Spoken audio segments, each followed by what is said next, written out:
Mein Name ist Lisa David. Ich bin freiberufliche Erwachsenenbildnerin, habe Erziehungs- und Bildungswissenschaft studiert, promoviert in Erwachsenenbildung, Bildungswissenschaft und ja, habe jetzt mein eigenes Ein-Personen-Unternehmen, wo ich hauptberuflich Kurse leite, Weiterbildungen anbiete, unterschiedliche Dienstleistungen der Bildungswissenschaft, der Bildungslandschaft wahrnehme.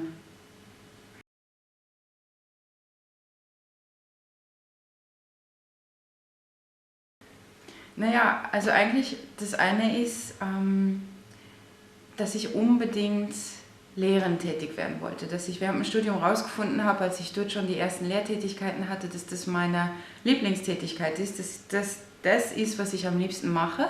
Und die Freiberuflichkeit ist ein Format, das in dem Bereich sehr gut passt oder passen kann, sage ich einmal. Es hat natürlich seine Risiken, aber im Endeffekt auch die freie Zeiteinteilung, die Auswahl, wie ich wann was anordne in meinem beruflichen Alltag, das hat mir schon sehr gut gefallen und eben auch dieses freier sein, freier arbeiten, keine Vorgesetzten.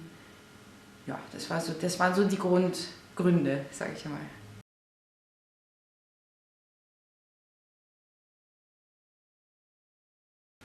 Naja, einerseits das Schwierigste ist einmal einzusteigen, zu starten, in die ersten schwarzen Zahlen zu kommen, also genug Akquise zu betreiben, genug Aufträge an Land zu ziehen, um das eigene Leben zu finanzieren.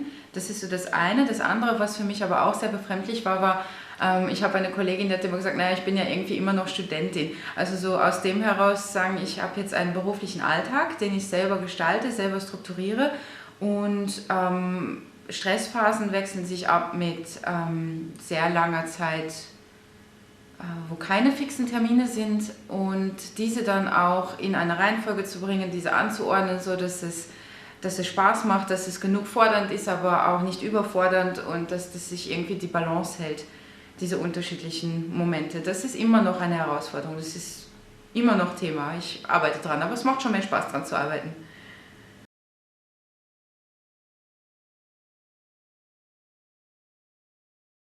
Also was für mich gut oder wichtig war, damit die Freiberuflichkeit klappt, war einerseits einmal Durchhaltevermögen, Ehrgeiz, auch manchmal vielleicht in Retrospektive übertriebener Ehrgeiz, aber auch sehr, sehr viele Menschen, die mir geholfen haben, die mich gefördert haben, die da gesehen haben, okay, da hat jemand Lust, da ist jemand motiviert, dass ich wirklich dort Leute gefunden habe, die mir Chancen gegeben haben, die mich auch in die ein oder anderen Bereiche reingehievt haben, wo ich vielleicht sonst nicht so den Zugang gehabt hätte.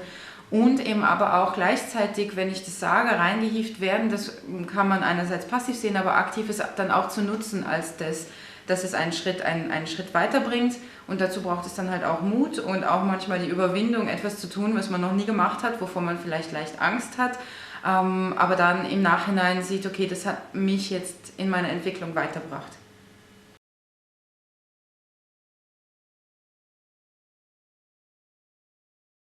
Also was für mich wichtig ist, ich merke immer wieder, wenn ich so mit Leuten rede, die sagen, ich mache jetzt Startup und ich starte jetzt mit meiner Freiberuflichkeit, die sagen dann, ja, und jetzt bin ich gerade dabei, einen Businessplan zu erstellen und eine Webseite zu gestalten und ein Corporate Design und die Farbe meiner Visitenkärtchen, das ist alles okay und kann auch viel Spaß machen, kann auch helfen, sozusagen die Motivation aufzubringen, den Rahmen herzustellen, um die Freiberuflichkeit zu starten. Aber ich finde es wichtig, dass man inhaltlich, dass man sich festlegt, dass fix wird oder immer fixer wird und immer deutlicher, schärfer wird, was denn eigentlich das Kerngeschäft ist, mit dem ich dann auch rausgehe und werbe, mit dem ich mich verkaufe.